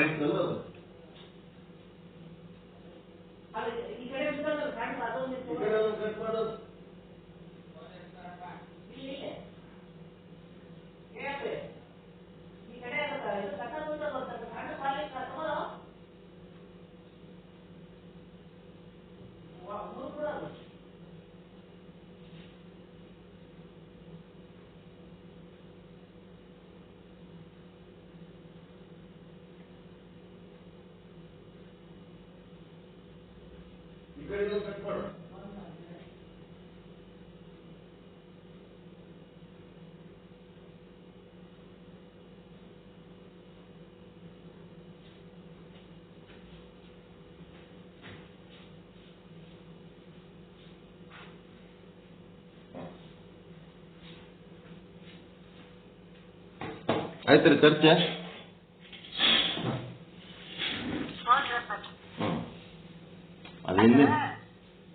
ಈಗ ನೋಡುವಲ್ರಿ ಹ್ಮ್ ಸೂರ್ಯನ ಅವ್ನ ಬೆಳಕನ್ನ ನಾವು ಅರಿತೇವೆ ನಾವಿದ್ರೆ ಹ್ಮ್ ಸೂರ್ಯನ ನೋಡಕ್ ಸೂರ್ಯನ ಆಗಿ ನೋಡ್ಬೇಕು ಅಂದ್ರೆ ಸೂರ್ಯ ಅಲ್ಲಿ ನಾವು ಸೂರ್ಯನ ಆಗ್ಬೇಕಂತ ಹರಪ್ಪ. ನೀವು ಸೂರ್ಯನೇ ಅದಿರಿ. ನಿಮ್ಮ ಸೂರ್ಯನ ಸ್ವರೂಪದ ಬಗ್ಗೆ ನಿಮಗೆ ಸ್ಮೃತಿ ಇಲ್ಲ, ವಿಸ್ಮೃತಿ ಅದ. ಹ್ಮ್ ಇಲ್ಲಿ ಬಂದ ಪ್ರಶ್ನೆ ಕನ್ನಡಿ ಬೆಳಕಿನಿಂದ ನಾವು ಸೂರ್ಯನ ನೋಡ್ಬೇಕೇನೋ ಅನ್ನೋದು ಬಂದಾರೆ. ಕನ್ನಡಿ ಬೆಳಕು ಸೂರ್ಯನನ್ನ ನೋಡುವುದಕ್ಕ ನೀವು ಬೆಳಕ ಎದಕ್ ಹಾಕ್ಲಕತ್ತೀರಿ? ಮನಿ ಒಳಗ ಬೆಳಕು ಎದಕ್ ಹಾಕ್ಲಕತ್ತೀರಿ? ಮನಿ ಒಳಗಿನ ವಸ್ತುಗಳನ್ನ, ಕತ್ತಲೆಯಲ್ಲಿರುವ ವಸ್ತುಗಳನ್ನ ನೋಡುವುದಕ್ಕ ನೀವು ಕನ್ನಡಿ ಬೆಳಕು ಹಾಕ್ಲಕತ್ತೀರಿ. ಸೂರ್ಯನನ್ನ ನೋಡುವುದಕ್ಕ ಕನ್ನಡಿ ಬೆಳಕು ಬೇಕೇನು ಅಂತ. ಸೂರ್ಯನನ್ನ ನೋಡುವುದಕ್ಕ ಸೂರ್ಯನ ಬೆಳಕೇ ಬೇಕು. ಸೂರ್ಯನನ್ನ ನೋಡುವುದಕ್ಕ ಕನ್ನಡಿ ಬೆಳಕಾಗ್ಲಿ ಅಥವಾ ಚಿಮಣಿ ದೀಪ ಹಚ್ಚಿ ನೋಡೋದ ಇಲ್ಲ. ಇಲ್ಲಿ ನಮ್ಮ ಸಮಸ್ಯೆ ಏನಾಗ್ಯದಂತಂದ್ರ ಸೂರ್ಯನ ಬೆಳಕಿನಾಗ ಒಯ್ದು ಚಿಮಣಿ ದೀಪ ಇಟ್ಟಿವಿ. ಇಟ್ಟದಕ್ಕೆ ಏನಾಗ್ಯದ, ಚಿಮಣಿದನು ದೀಪ ಬೆಳಕಾದ ಇಲ್ಲ ಅಲ್ಲಿ. ಚಿಮಣಿದನು ದೀಪ ಆದ, ಸೂರ್ಯನೂ ಬೆಳಕಾದ. ಈಗ ಎರಡೂ ಪ್ರಕಾಶಗಳು ಏನಾಗ್ಯಾವ, ಒಂದ್ರಾಗೊಂದು ಬೆರೆತು ಬಿಟ್ಟಾವ. ಅದ್ರ ಬೆಳಕು ಯಾವುದು, ಇದ್ರ ಬೆಳಕು ಯಾವುದು ಅನ್ನೋದು ಗೊತ್ತಾಗಲ್ಲ. ಅಭಿನ್ನ ಹೌದಿಲ್ರಿ? ಎರಡು ಕೂಡಿ ಬಿಡ್ತಾವ, ಅಭಿನ್ನ ಆಗ್ತಾವ. ಸೆಪರೇಟ್ ಮಾಡಿ ತೋರ್ಸ್ಲಕ್ ಬರಂಗಿಲ್ಲ. ಸೂರ್ಯನ ಬೆಳಕಿನಾಗ ಚಿಮಣಿ ದೀಪ ಗೊತ್ತಾಗಲ್ಲ. ಈಗ ಆತ್ಮ ತನ್ನ ಪಾಪ ಪುಣ್ಯಗಳ ಗಂಟು ಕಟ್ಕೊಂಡು ಅದು ಆಭಾಸ ಆ ಕಡೆ ಹೋದ್ಮೇಲೆ ಏನಾಗ್ತದ, ಆತ್ಮ ಉಳಿತದಲ್ಲ. ಅದು ಆತ್ಮದ ಬೆಳಕು, ಪರಮಾತ್ಮನ ಬೆಳಕು, ಚಿಮಣಿ ದೀಪ ಮತ್ತ ಸೂರ್ಯನ ದೀಪ, ಸೂರ್ಯನ ಬೆಳಕು ಎರಡು ಕಲಿಸಿ ಗುರುತು ಸಿಗ್ಲಾರ್ದಂಗ ಆಗ್ಬಿಡ್ತಾವ, ಅಭಿನ್ನ ಆಗ್ಬಿಡ್ತಾವ. ಎಲ್ಲಿ ಹೋಗ್ತದ, ಎಲ್ಲಿ ಬರ್ತದ, ಏನಾಗ್ತದ, ಎಲ್ಲಿ ಹೋಗಲ್ಲ, ಎಲ್ಲಿ ಬರಲ್ಲ, ಎಲ್ಲಿ ಇರ್ಬೇಕು ಅಲ್ಲೇ ಇರ್ತಾವ.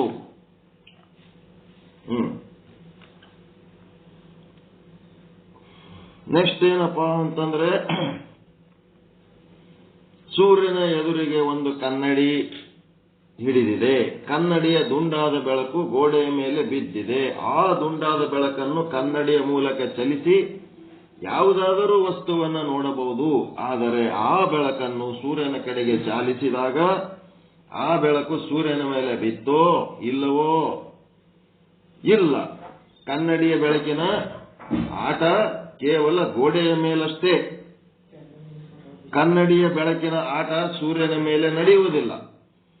ಇಲ್ಲಿ ಸೂರ್ಯನ ಎದುಗಿರುವ ಕನ್ನಡಿಯಂತೆ ಆಭಾಸ ಇದ್ದಾನೆ. ಆಭಾಸ ಕನ್ನಡಿ ಇದ್ದಂಗದನು. ಸೂರ್ಯನಂತೆ ಕೂಟಸ್ಥ ಇದ್ದಾನೆ.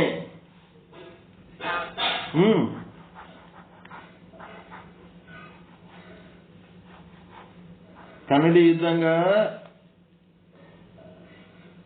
ಆಭಾಸ.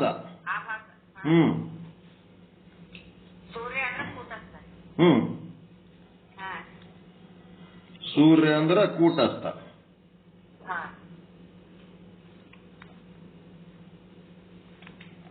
ಕೂಟಸ್ಥನಿಂದ ಆಭಾಸನು ತಿಳಿದುಕೊಳ್ಳುತ್ತಾನೆಯೇ ಹೊರತು ಆಭಾಸನಿಂದ ಕೂಟಸ್ಥ ಪ್ರಕಾಶ ಮಾಡುವುದಿಲ್ಲ. ಸೂರ್ಯನ ಬೆಳಕಿನೊಳಗ ಆಭಾಸ ಏನೆಲ್ಲ ತಿಳ್ಕೊಳಕತ್ತಾನ. ಆಭಾಸಗ ಸ್ವಯಂ ಪ್ರಕಾಶ ಇಲ್ಲ. ಆಭಾಸನಿಂದ ಕೂಟಸ್ಥನು ಪ್ರಕಾಶ ಮಾಡುವುದಿಲ್ಲ. ಕಾರಣ ಕೂಟಸ್ಥನು ಸ್ವಯಂ ಪ್ರಕಾಶ ಇದ್ದಾನೆ.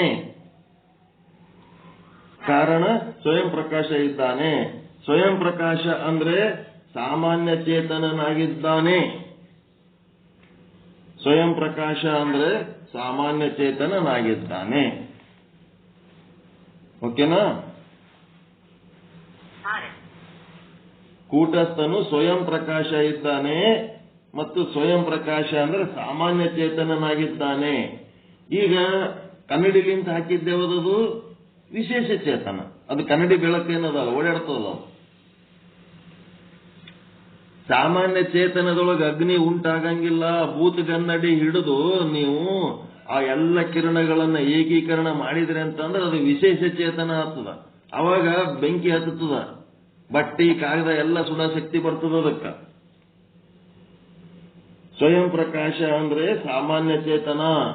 ಭೂತಗನ್ನಡಿ ಹಿಡಿದ್ರಿ ಅಂದ್ರೆ ಅದು ವಿಶೇಷ ಚೇತನ. ಸಾದಾ ಕನ್ನಡಿ ಹಿಡಿದ್ರಿ ಅಂತಂದ್ರೆ ಒಂದು ಕನ್ನಡಿ ಬೆಳಕು ಬೀಳುತ್ತದಲ್ಲ, ಅದು ವಿಶೇಷ ಚೇತನ. ಸಾಮಾನ್ಯ ಚೇತನ ಸೂರ್ಯನ ಬೆಳಕು ಎಲ್ಲ ಕಡೆ ಅದ, ಎಲ್ಲ ಕಡೆ ಇದ್ರೆ ಅದೇನು ಬೆಂಕಿ ಹತ್ತದೇನು? ಸೂರ್ಯನ ಬೆಳಕಿನಿಂದ ಎಂದರೆ ಸುಟ್ಟದೇನ್ರಿ? ಏನಾರ ಏನು ಸುಡಲ್ಲ. ಅದನ್ನು ವಿಶೇಷ ಮಾಡಿದ್ರಿ ಅಂತಂದ್ರೆ ಏನೆಲ್ಲ ಆಗ್ತದ. ಹೀಗಾಗಿ ಇದಕ್ಕೆ ಸಂಬಂಧಪಟ್ಟಂತೆ ಆಭಾಸನಿಂದ ಕೂಟಸ್ಥನು ಪ್ರಕಾಶ ಮಾಡುವುದಿಲ್ಲ. ಕೂಟಸ್ಥನಿಂದ ಆಭಾಸ ಏನೆಲ್ಲ ತಿಳ್ಕೊತಾನೆ? ಕಾರಣ ಯಾಕೆ ಹಿಂಗಂದ್ರೆ ಕೂಟಸ್ಥನು ಸ್ವಯಂ ಪ್ರಕಾಶ ಇದ್ದಾನೆ. ಸ್ವಯಂ ಪ್ರಕಾಶ ಅಂದ್ರೆ ಸಾಮಾನ್ಯ ಚೇತನನಾಗಿದ್ದಾನೆ. ಕೂಟಸ್ಥ ಅಂದ್ರೆ ಸ್ವಯಂ ಪ್ರಕಾಶ.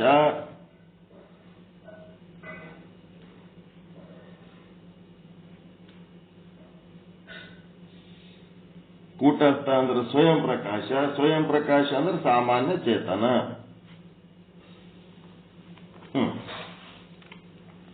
ಇಷ್ಟ ನೋಡಿ. ಹಿಂದೆ ವಿಚಾರ ಚಂದ್ರೋದಯದಲ್ಲಿ ಕೇಳಿಕೊಂಡು ಬಂದಿದ್ದೇವೆ. ಏನ್ ಕೇಳ್ಕೊಂಡ್ ಬಂದೀವಿ? ವಿಚಾರ ಚಂದ್ರೋದಯದೊಳಗ ಸಾಮಾನ್ಯ ಚೇತನ ಮತ್ತು ವಿಶೇಷ ಚೇತನ ಅಂತ. ಈ ಸಾಮಾನ್ಯ ಚೇತನ ಏನ್ರಿ? ಅಧಿಕ ದೇಶ, ಅಧಿಕ ಕಾಲ, ಅಧಿಕ ಕ್ರಿಯೆ. ಅಲ್ಪ ದೇಶ, ಅಲ್ಪ ಕಾಲ, ಅಲ್ಪ ಕ್ರಿಯೆ. ಇದಕ್ಕೆ ಸಂಬಂಧಪಟ್ಟಂತೆ ಚರ್ಚೆ ನಾಳೆ ಮಾಡೋಣ. ಇಷ್ಟು ತಿಳಿದ್ರೆ ಸಾಕು. ಜ್ಞಾನದ ಜ್ಞಾನ, ಜ್ಞಾನದ ಅಜ್ಞಾನ, ಅಜ್ಞಾನದ ಜ್ಞಾನ, ಅಜ್ಞಾನದ ಅಜ್ಞಾನ. ಕೂಟಸ್ಥನಿಂದ ಅರಿಸಿಕೊಳ್ಳುವ ವಸ್ತು ಯಾವುದು? ಅರಿಸಿಕೊಳ್ಳಲಾರದ ವಸ್ತು ಯಾವುದು? ಆಭಾಸನಿಂದ ಅರಿಸಿಕೊಳ್ಳುವ ವಸ್ತು ಯಾವುದು? ಅರಿಸಿಕೊಳ್ಳಲಾರದ ವಸ್ತು ಯಾವುದು? ಕೂಟಸ್ಥನನ್ನು ಅರಿಯುವ ವಸ್ತು ಯಾವುದು?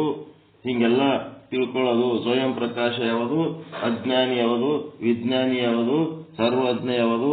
ಆಭಾಸನ ಆಭಾಸ, ಕಣ್ಣಿನ ಕಣ್ಣು, ಕಿವಿಯ ಕಿವಿ ಏನಂತೀವಲ್ಲ, ಇದೆಲ್ಲನೂ ತಿಳ್ಕೋಬೇಕು ನಾವು. ತಿಳ್ಕೊಂಡ್ಮೇಲೆ ನಾಳೆ ಈ ಸಾಮಾನ್ಯ ಚೇತನ ವಿಶೇಷ ಚೇತನದ ಬಗ್ಗೆ ನಾಳೆ ಚರ್ಚೆ ಮಾಡೋಣ. ಆಲ್ಮೋಸ್ಟ್ ಈ ವಿಷಯಾಂಕ 187ನೇ ವಿಷಯಾಂಕ ನಾಳೆ ಮುಗಿಯೋ ಚಾನ್ಸ್ ಅದ. ಅನುಭವಕ್ಕೆ ತಂದ್ಕೋಬೇಕಿದು. ಅನುಭವಿಸೋದು, ವಿಚಾರ ಮಾಡಿ ಅನುಭವಿಸಿ ತಿಳ್ಕೋಬೇಕಿದು.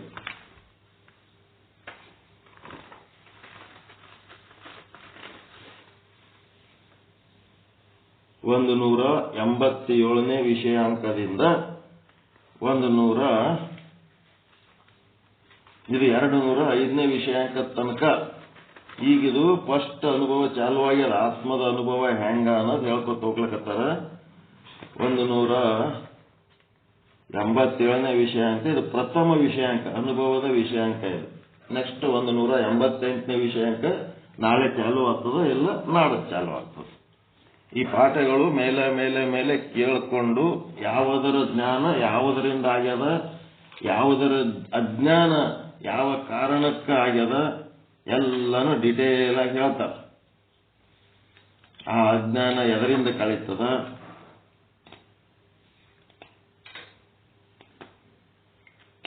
ಮತ್ತದೆಲ್ಲ ಅಜ್ಞಾನದ ಜ್ಞಾನ ಆಗಬಾರ್ದು, ಜ್ಞಾನದ ಜ್ಞಾನ ಆಗಬೇಕು. ಎಲ್ಲ ಆಭಾಸನಿಂದ ತಿಳ್ಕೊಳಕ್ ಹೋಗಬಾರ್ದು. ನಾವು ಅರಿತು ಆ ಅನುಭವವನ್ನ ನಾವು ಮಾಡ್ಕೊಳ್ಳೋದು. ನಾವು ಮಾಡೋ ಕೆಲಸ ನೀವು ಮಾಡೋ ಕೆಲಸ ನಿಮಗೆ, ನಾವು ಮಾಡೋ ಕೆಲಸ ನಮಗೆ. ಹೌದಾ ಇಲ್ಲ? ಎಲ್ಲ ಕಡೆ ಪುಸ್ತಕ ಹಿಡ್ಕೊಂಡು ಹೋಗ್ತೀನಿ, ಎಲ್ಲ ಕಡೆ ಗುರುಗಳು ಕರ್ಕೊಂಡು ಕೇಳ್ತೀನಿ. ಮದುವೆ ಮಾಡ್ಕೊಳ್ಳೋಕ್ಕಿಂತ ಮೊದಲ ಅವನಿಗೂ ಎಲ್ಲ ದೋಸ್ತರು ಇರ್ತಾರ, ಇಕ್ಕಿಗೂ ಎಲ್ಲ ಗೆಳತಿಯರು ಇರ್ತಾರ, ಯಾವಾಗ್ಲೂ ಜೋಡಾಗಿ ತಿರುಗ್ತಿರ್ತಾರ. ಶಾಸ್ತ್ರ, ಗುರು, ಸತ್ಸಂಗ, ಸಜ್ಜನರು ಎಲ್ಲಾನು ಇರ್ತದಿಲ್ಲ ಮೊದಲು. ಮತ್ತ ದಾಂಪತ್ಯ ಅನುಭವಿಸುವಾಗ ಏನೆಲ್ಲ ದೋಸ್ತರು ಎಲ್ಲರೂ ಕರ್ಕೊಂಡು ಎಲ್ಲ ಗೆಳತಿಯರು ಹೋಗ್ತಾರೇನ ಅಲ್ಲಿ? ನಮ್ಮ ಅನುಭವ ನಾವು ನಾವೇ ಮಾಡ್ಕೋಬೇಕದು, ಯಾರೇನು ಮಾಡಕ್ಕಾಗಲ್ಲ. ನನ್ನ ನಡೆ ಬರ ಅಷ್ಟೇ. ಹಿಂಗಿರ್ತದ. ಯಾರ ಅನುಭವ ಅವರಿಗೆ. ಗೆಳತಿ ಯಾವತ್ತಿಗೆ ಗೆಳತಿ ನಡಿ ಎಲ್ಲಿ ಹೋದಲ್ಲಿ ಕರ್ಕೊಂಡು ಹೋಗ್ತಾಳ ಸಂಗಟ. ಅಲ್ಲಿ ಬಾ ಇಲ್ಲಿ ಬಾ ಅಲ್ಲಿ ಹೋದ್ರೆ ಯಾರು ಏನಂತಾರೆ, ಇಲ್ಲಿ ಹೋದ್ರೆ ಜೋಡಾಗಿ ಹೋಗಮ್ಮ ಅಂತೇಳಿ ಎಲ್ಲ ಕಡೆ ಜೋಡ್ ಕರ್ಕೊಂಡು ಹೋಗ್ತಾಳ. ಕಡೆಗೆ ಗಂಡನ ಬೆಲೆ ಹೋಗ್ಬೇಕು ನಾವು. ಇದು ಅನುಭವ ನೀವು ಮಾಡ್ಕೋಬೇಕಾಗಿದ್ದು ನಾವ್ ಹೆಂಗ್ ಮಾಡ್ಲಿಕ್ಕಾಗ್ತದ? ಜಗತ್ತಿನ ತುಂಬಾ ಜನರು ಎಲ್ಲರೂ ಕೂಡಿ ಮದುವೆ ಮಾಡ್ತಾರ. ಮಕ್ಕಳು ತಾವೇ ಹಡ್ಕೋಬೇಕು. ಏನ್ ಮಕ್ಕಳು ಹಡ್ಕೊಡ್ತಾರೆ ಯಾರ? ಕೆರಿ ಊರ್ ಮಂದಿ ಎಲ್ಲರೂ ಕೂಡಿ ಕೆರಿ ಕಟ್ಟೋ ತನಕ ಹೆಂಗ್ ಕೆರಿ ಕಟ್ಟಬೇಕು, ಹೆಂಗ್ ಅನುಕೂಲ ಎಲ್ಲರೂ ಕೂಡಿ ಪ್ಲಾನ್ ಮಾಡಿ ಒಂದ್ ಕೆರಿ ಕಟ್ತಾರ. ಏನಾದ್ರಾಗ ನೀರ್ ತಾವ್ ಹಾಕ್ತಾರೆ, ತಾನೇ ತುಂಬ್ಕೋಬೇಕಾದ ಪ್ರಾಕೃತಿಕವಾಗಿ. ಒಂದು ಲೆವೆಲ್ ತನಕ ಇದೆಲ್ಲ ಬರ್ತದ. ಅದರ ಮುಂದಿನ ಕೆಲಸ ತಂದು ತಾನು ಮಾಡ್ಕೋಬೇಕು. ಅದು ತಂದು ತಾನು ಮಾಡ್ಕೋಬೇಕಾದ್ರ ಅದರೊಳಗೆ ಆಸಕ್ತಿ ರುಚಿ ಉಂಟಾಗಿ ಅದರದ್ದು ಸುಖದ ಒಂದು ಎಳಿ ಗೊತ್ತಾಯ್ತಂದ್ರೆ ಇನ್ನಷ್ಟು ಅದರ ಸುಖ ಅನುಭವಿಸಬೇಕು ಅನ್ನಿಸ್ತದೆ. ಒಂದು ಈ ಬೆಕ್ಕು ಹಿಂಗ್ ಅಡ್ಡಾಡೋ ಟೈಮ್ನಾಗ ಒಂದು ಇಲಿ ಗಪ್ಪತ್ತ ಸಿಕ್ತಪ್ಪ ಅಂತಂದ್ರೆ ಅದು ಬೆಕ್ಕ ಏನ್ ಮಾಡ್ತದ? ದಿನ ಜಾಗದಾಗ ಬಂದು ಕುಂದಿರ್ತದೆ. ಇಲಿಗಳು ಅದಾವ, ಇಲಿ ಅಡ್ಡಾಡ್ತಾವ ಅಂತೇಳಿ, ಇಲ್ಲಿ ಇಲಿಗಳು ಸಿಗ್ತಾವ ಅಂತೇಳಿ ಏನ್ ಮಾಡ್ತಾನ? ಅಲ್ಲೇ ಓಡಾಡ್ತದ. ಹಂಗ ನಿಮಗ ಆತ್ಮದ ಜ್ಞಾನ ಸಾಕಷ್ಟು ಕಡೆ ಸತ್ಸಂಗ ಉಂಟಾದಾಗ ನೀವು ಅನುಭವಿಸ್ತಾ ಇರುವಾಗಲೂ ಸಹಿತ ಆತ್ಮಜ್ಞಾನ ನಿಮಗೆ ಎಲ್ಲಿ ಅನುಭವಕ್ಕೆ ಬರ್ತದ ಅಲ್ಲಿ ನೀವು ಏನಾಗ್ಬಿಡ್ತೀರಿ? ಶರಣಾಗತರಾಗ್ತಾರೆ. ಪರಮಾತ್ಮ ಗುರುವಿಗೆ ಶರಣಾಗತನಾಗು. ಅಲ್ಲಿ ಆತ್ಮಜ್ಞಾನದ ಸುಖನೇ ಗೊತ್ತಾಗ್ಲಿಲ್ಲ ಅಂದ್ರೆ ಯಾವ ಶರಣಾಗತ ಆಗ್ತಾರೆ? ಶರಣಾಗತ ತಾನೇ ಆಗ್ಬೇಕ? ಏನು ಓಕೆ ಏನ್ ಹೇಳಿದ್ದು ಹೇಳ್ತೀರಿ, ಅಂಡಿ ಕಸ ಮಾಡ್ತೀನಿ ಅಂತ ಹೇಳಕ್ಕೆ ಶರಣಾಗತಿ ಆಗದ. ಆತ್ಮ ಸುಖದ ಅನುಭವ ಉಂಟಾಗಿ ಶರಣಾಗತಿ ಆಗ್ಬೇಕು. ಇಲ್ಲಿ ಆದ್ರೆ ನನಗೆ ಪಕ್ಕ ಮೋಕ್ಷ ಆಗ್ತದ ಅಂತೇಳಿ ಭರವಸೆ ಉಂಟಾಗುವ ರೀತಿಯಲ್ಲಿ ಆತ್ಮಜ್ಞಾನ ಇದ್ರೆ ಶರಣಾಗತಿ ತಾನೇ ಆಗ್ತದ. ಹಿಡಿದು ದೊಗ್ಗಿಸಿ ಮಾಡಿಸೋದಲ್ಲದು, ತನ್ನ ಮನಿ ಕೆಲಸಗಳು ಮಾಡಿಸ್ಕೊಳ್ಳೋದಲ್ಲದು. ಸ್ಥಾನ ಸೇವೆ, ಪಾದ ಸೇವೆ, ಏನೇನೋ ಸೇವೆಗಳವಲ್ಲ ಅವೆಲ್ಲ ಸೇವೆ ಮಾಡಿದ್ರೆ ಮುಂದೆ ಆಗ್ತದ. ಅವೆಲ್ಲ ಸೇವೆ ಮಾಡಿದ್ರೆ ಮುಂದೆ ಆಗ್ತದ ಅನ್ನೋದು ಏನ್ ಗ್ಯಾರಂಟಿ? ಅವ ಎಂತ ಗುರು ಅದನ್ನ ಅವನಿಗೆ ಗೊತ್ತು? ಅವನಿಗೆ ಅನುಭವ ಆಗ್ಯದ ಇಲ್ಲ ಯಾರಿಗ್ ಗೊತ್ತು? ಹೌದಾ ಇಲ್ಲ? ಸ್ವಾನುಭಾವದ ರುಚಿ, ಸ್ವಾನುಭಾವದ ಒಂದು ಆನಂದದ ಎಳಿ ಎಲ್ಲಿ ಸಿಗ್ತದ ಅಲ್ಲಿ ತಂದು ತಾನೇ ಶರಣಾಗತಿ ಆಗ್ತದ. ನಾವೇನ್ ಶರಣಾಗತಿ ಮಾಡೋದು ಬೇಕಾಗಿಲ್ಲ. ಬ್ಯಾಡ ಹೋರೋ ಆ ಕಡೆ ಅಂದ್ರೆ ಹೋಗಂಗಿಲ್ಲ. ಇದು ಬೇಕು ಅಂತ ನುಗ್ಗುತ್ತ ಹಿಂಗೆ ಆಯ್ತು. ಇನ್ನು ಉಳಿದ ಭಾಗ ಮುಂದೆ ಚರ್ಚೆ ಮಾಡೋಣ. ಎಲ್ಲರಿಗೂ ಒಳಿತಾಗಲಿ, ಎಲ್ಲರಿಗೂ ಶುಭವಾಗಲಿ. ಈ 186ನೇ ವಿಷಯಾಂಕ ಏನದ? 87ನೇ 87ನೇ ವಿಷಯಾಂಕದ ಪಾಠಗಳು ಮೇಲ ಕೇಳಿ ಅದು ನಿಮ್ಮ ಅನುಭವಕ್ಕೆ ಮಾರ್ಗದರ್ಶನ. ಅದು ಶಾಸ್ತ್ರ ಅಲ್ಲದು, ಸ್ವಾನುಭವಕ್ಕೆ ಮಾರ್ಗದರ್ಶನ. ಅದು ಕೂಟಸ್ಥನನ್ನು ಅರಿಯುವುದಕ್ಕ 186ನೇ ವಿಷಯಾಂಕದ ತನಕ ನೀವು ಆಭಾಸನಾಗಿ ಕೂಟಸ್ಥನನ್ನು ಅರಿತೀರಿ. ಕೂಟಸ್ಥನನ್ನು ಅರಿತ ಮೇಲೆ ಏನಾಗ್ಲಿಕ್ಕತ್ತದ? ಆವಾಸ ತನ್ನೊಳಗಿರುವ ಅಜ್ಞಾನವನ್ನು ಕಳ್ಕೊಂಡು ಕೂಟಸ್ಥನ ಸ್ವರೂಪವನ್ನು ಪಡ್ಕೊಳಕತ್ತಾನ. ಅಜ್ಞಾನ ಕಳ್ಕೊಂಡು, ಇದು ಅಜ್ಞಾನ ಅಂತೇಳಿ ದೋಷ ದರ್ಶನ ಮಾಡಿಕೊಂಡು ನಾ ಹುಟ್ಟವಲ್ಲ, ನಾ ಸಾಯವಲ್ಲ, ಹುಡ್ತೀನಿ ಸಾಯ್ತೀನಿ ಅಂತೇಳಿ ತಪ್ಪು ತಿಳ್ಕೊಂಡಿದ್ನೆಲ್ಲ ಇದು ನಂದಲ್ಲ, ಪಾಪ ಪುಣ್ಯ ಮಾಡವಲ್ಲ, ಪಾಪ ಪುಣ್ಯ ಮಾಡವ ನಾನೇ ಅಂತ ತಿಳ್ಕೊಂಡಿದ್ದೆ, ಸುಖ ದುಃಖ ಅನುಭವಿಸವ ನಾನೇ ಅಂತ ತಿಳ್ಕೊಂಡಿದ್ದೆ, ಅದು ಯಾವುದು ನಾನಲ್ಲ ಅಂತೇಳಿ ಆಭಾಸನಿಗೆ ಜ್ಞಾನ ಉಂಟಾಗಿ ತನ್ನ ಅಜ್ಞಾನವನ್ನ ತ್ಯಾಗ ಮಾಡಿಕೊಂಡು ಅವ ಏನಾಗ್ಲಿಕ್ಕತ್ತಾನ? ಕೂಟಸ್ಥ ಸ್ವರೂಪ ತಗೊಳಕತ್ತಾನ. ಕಾಯಿ ಹೋಗಿ ಹಣ್ಣು ಆಗ್ಲಕತ್ತದ. ಕಾಯಿ ಹೋಗಿ ಹಣ್ಣಾಗಿ ರುಚಿ ಆಗ್ಲಕತ್ತದ. ತಾನಷ್ಟೇ ರುಚಿಯಾಗಿ ಕೂತ್ರೆ ಹೆಂಗಾತು? ಜಗತ್ತಿಗೂ ರುಚಿ ಹಂಚಬೇಕಲ್ಲ. ಹಣ್ಣು ರುಚಿ ಹಂಚ್ತದಿಲ್ಲ, ತನ್ನ ರುಚಿಯನ್ನ ಎಲ್ಲರಿಗೂ ಹೆಂಗ್ ಹಂಚುತ್ತದ ಹಾಂಗ ಇತರರಿಗೂ ಆನಂದವನ್ನು ಉಂಟು ಮಾಡುವಂತ ಕೆಲಸ ಮಾಡಬೇಕು. ಓಕೆ. ಪರಮಾನಂದ ಪ್ರಾಪ್ತಿ ಭವ, ಸರ್ವ ದುಃಖ ನಿವೃತ್ತಿ ಭವ, ಇಷ್ಟಾರ್ಥ ಸಿದ್ಧಿರಸ್ತು, ಯಶಸ್ವಿ ಭವ, ಯಶಸ್ವಿ ಭವ. ಎಲ್ಲರಿಗೂ ಒಳಿತಾಗಲಿ, ಎಲ್ಲರಿಗೂ ಶುಭವಾಗಲಿ. ಪರಮಾನಂದ ಪ್ರಾಪ್ತಿ ಭವ. ಜೈ ಶುದ್ಧ ಬ್ರಹ್ಮ, ಜೈ ಜೈ ಶುದ್ಧ ಬ್ರಹ್ಮ, ಜೈ ಶುದ್ಧ ಬ್ರಹ್ಮ, ಜೈ ಜೈ ಶುದ್ಧ ಬ್ರಹ್ಮ. ಎಲ್ಲರಿಗೂ ಶರಣು ಶರಣಾರ್ಥಿಗಳು, ಎಲ್ಲರಿಗೂ ಶರಣು ಶರಣ.